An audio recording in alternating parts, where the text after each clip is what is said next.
अस्सलाम वालेकुम फ्रेंड्स, उम्मीद है आप सब लोग खैरियत से होंगे। फ्रेंड्स, आज मैं आपको ना बच्चों के हवाले से कॉन्सेप्ट शेयर करता चलूँ, स्पेशली पेरेंट्स के लिए, कि हमारे यहाँ ये बहुत कॉमन है कि हम बच्चों को डांटते रहते हैं, नसीहतें करते रहते हैं। और स्पेशली मैं कहूँगा कि जो बच्चे टीन एज से कम है ना, उनके लिए 24 घंटे के अंदर 3 ऐसे टाइम होते हैं जो बच्चों के लिए बड़े सेंसिटिव होते हैं। उस टाइम आपने एटलीस्ट उस टाइम आपने हम्बल होना है, एटलीस्ट उस टाइम। वो 3 टाइम कौन से हैं? एक अर्ली मॉर्निंग का टाइम है जब बच्चा उठता है, और एक दोपहर का टाइम है, और एक सोने से पहले का टाइम है। ये एक वो रिदम है टाइम का जहाँ पे बच्चे का यस माइंड ओके होता है। यस माइंड ओके होता है यानी कि अल्फ़ा ब्रेन वेव में होता है, और बच्चा उस टाइम बहुत हाईली सजेस्टेबल होता है। उस टाइम बच्चा हाईली, आप बच्चे के साथ जिस तरह की गुफ्तगू इन 3 टाइम पे करते हैं ना, वो उनके माइंड में ठक करके बैठ जाती। मैं इसको लॉजिकली एक्सप्लेन करता हूँ। जैसे बच्चा सुबह उठता है ना, तो बेसिकली जैसे ही उठता है तो बच्चा अल्फ़ा ब्रेन वेव के अंदर होता है, और उसका माइंड इतना रिसेप्टिव होता है।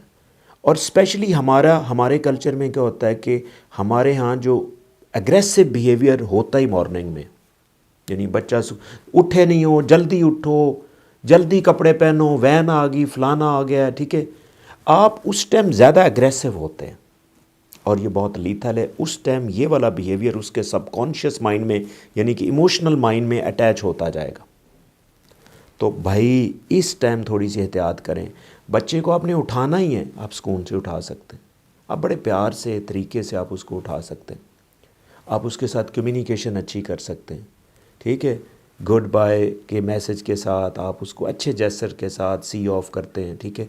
उसको अच्छे तरीके से आप फूड सर्व करें, उसको प्यार मोहब्बत से जो है वो आप उसको तैयार करते हैं, ठीक है। ये वाला अगर एटीट्यूड जैसे होगा बच्चे के माइंड में, ये फिट ज़्यादा होता है। ये टाइमिंग बहुत इंपॉर्टेंट है, मैं आपको बता रहा हूँ।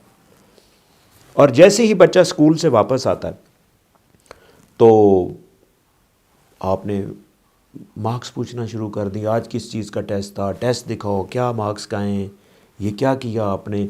यानी कि उस टाइम भी आपके बच्चे का जो माइंड जब टायर्ड हो चुका होता है, तो वो बेसिकली रिलैक्स माइंड की तरफ जा रहा होता है, वहाँ पे एक वेव आती है। तो उस टाइम भी हमारा जो बिहेवियर है अगर अग्रेसिव होगा ना, तो ये बहुत लीथल हो सकता है। आप बच्चे को बड़े अच्छे तरीके से रिसीव कर सकते हैं, आप बच्चे को पानी सर्व करें, आप बच्चे को एम्पैथी शो करें, बच्चे के साथ बैठें, बच्चे के साथ इनकरेज करें। हाउ वाज योर डे, कैसा दिन रहा, टीचर के साथ कैसा, यानी कि आप उसके साथ थोड़ा सा आप एटलीस्ट न्यूट्रल होकर भी बात कर लें, ये भी बहुत है। और जो तीसरा टाइम सेंसिटिव बच्चे के लिए होता है वो सोने से पहले होता है। आप सोने से पहले तो आपका जो अल्फ़ा ब्रेन वेव होती बहुत एक्टिव होती, और रिसेप्टिव माइंड में बच्चा होता है। ना सिर्फ बच्चा बल्कि हम सब भी सोने से पहले बड़े रिसेप्टिव माइंड में होते हैं। याद रखिए, बच्चे के दिन के दौरान जितनी भी उसके साथ चीज़ें हुई होती, स्पेशली अगर बच्चे के साथ कोई नेगेटिव चीज़ हुई है, उसको शाम से पहले क्लियर करके, काउंसिल करके, बच्चे को रिलैक्स करके आप नहीं ना डालेंगे तो ये बहुत लीथल होगा। कैसे? यूजली सारा दिन की जितनी भी मेमोरीज़ बनती हैं ना, शाम तक वो सिर्फ आपके ब्रेन में शॉर्ट टर्म मेमोरी के तौर पे पड़ी होती। आपके एक हिप्पोकैम्पस होता है, उसके अंदर ये पड़ी होती। और जब बच्चा इस नेगेटिव शॉर्ट मेमोरी के साथ सोता है ना, तो ड्यूरिंग स्लीप वो मेमोरीज़ लॉन्ग टर्म मेमोरीज़ बन जाती।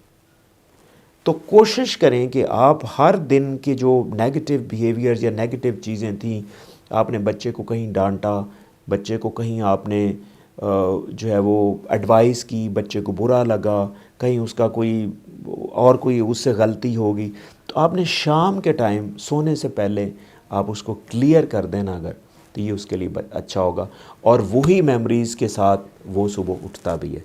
यानी कि एक और चीज़ आपने याद रखनी है कि अगर आप सोने से पहले जिस तरह आपकी मेंटल स्टेट होगी ना, आप सारी रात सोते भी रहेंगे ना, आप जब भी उठेंगे उसी हालत में उठेंगे।